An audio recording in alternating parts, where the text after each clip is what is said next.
నారా లోకేష్ అనే అతను అధికారం మదమెక్కి అధికారం అనేటటువంటి మత్తులో ఇష్టం వచ్చినట్టుగా మాజీ మంత్రులను ఉద్దేశించి ఏదైతే ఈ రెడ్ బుక్ వలన ఒకళ్ళకి గుండెపోటు వచ్చింది, ఇంకొకళ్ళు కాలుదారి పడ్డారో, చెయ్యి ఇరిగిందని చెప్పి ఎంత నీచాతి నీచంగా మాట్లాడుతూ ఉన్నాడంటే, నేను అడుగుతా ఉన్నాను లోకేష్ గారిని, అయ్యా తారకరత్న గారికి ఎవరి వల్ల గుండెపోటు వచ్చింది?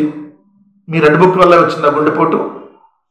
తారకరత్న లాంటి ఓ మంచి వ్యక్తిని పొట్టన పెట్టుకున్నారు కదా, దానికి సమాధానం చెప్పండి.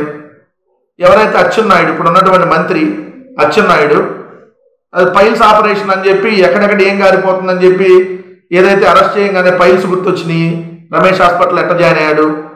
మీ తండ్రి, మీ బాబు ఆంధ్రప్రదేశ్ రాష్ట్ర ప్రస్తుత ముఖ్యమంత్రి బెయిల్ మీద బయట ఉన్నాడు. ఏ బెయిల్ మీద? రోగాలకు సంబంధించినటువంటి బెయిల్ మీద. అది మీరు వేసినటువంటి పిటిషన్ని నేను ఇంగ్లీష్లో వేసిన మీరు petition history, patient mister Nara Chandrababu Naidu, age 73 years, so and so diseases అని రాశారు కదా. నేను తెలుగులో చెబుతా. చరిత్ర అంటే రోగి శ్రీ నారా చంద్రబాబు నాయుడు, వయసు 73 సంవత్సరాలు, నొప్పి, ఫిర్యాదులో నొప్పి, దడ, గిడితో ఛాతిలో తరచూ భారం, వెన్ను నొప్పి, పెరి ఆసన ప్రాంతంలో దురద మరియు మంటతో అసౌకర్యం, ముఖము చేతులపై పొరలతో చర్మం గట్టిపట్టం, మలబద్ధకం మరియు పొత్తి కడుపు ఉబ్బరం. ఇది మీ నాన్నకు సంబంధించినటువంటి పేషెంట్ చరిత్ర. రోగికి చరిత్ర చాలా ఉంది.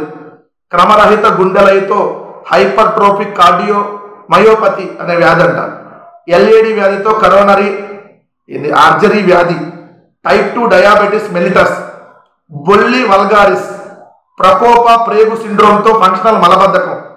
రోగి కుడి చెవికి టిప్నాలో ప్లాస్టిక్ చేయించుకున్నాడు. అతను సింకోపాల్ మరియు ప్రీ సింకోపాల్ దాడుల యొక్క మునుపటి ఎపిసోడ్ను కూడా కలిగి ఉన్నాడు. అతను ఈ హృదయ స్పందన కోసం రెగ్యులర్ ఫాలో అప్ లో ఉన్నాడు. అతనికి గడియారం యొక్క బృందం పర్యవేక్షిస్తుంది. ఈ మీరు వేసిన తెలుగులో నేను చదివి వినిపించాను మీ నాన్న రోగాలకు సంబంధించి. ఇప్పుడు ప్రస్తుత ముఖ్యమంత్రి మీ బాబు రోగాల మీద బయట ఉన్నాడు.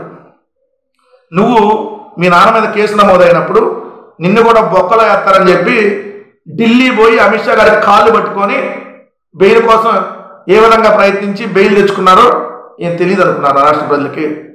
ఇప్పుడైనా పిచ్చివాగుడు వాగమాకు. నీ రెడ్ బుక్ అనేది ఒక పిచ్చి కుక్కను చూసి వైఎస్ఆర్ కాంగ్రెస్ పార్టీలోని సోషల్ మీడియా కార్యకర్త భయపడ్డావు.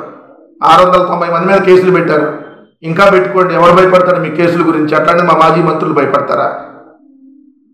టైం వస్తుంది లోకేష్ గారు, మీరు ఎర్ర బుక్ అని ఒకటే రాసుకున్నారేమో. మా నాయకులు మా కార్యకర్తలు పుస్తకాలు రాసుకోవసరంలా. ఎక్కడ ఫిక్స్ అయితే మైండ్లో ఫిక్స్ అయితే బ్లైండ్గా వెళ్తాం. ఖచ్చితంగా దానికి ప్రాయశ్చిత్తం అనుభవించక తప్పదు. ఇప్పటికైనా జాగ్రత్తగా ఉండమని చెప్తా ఉన్నాం.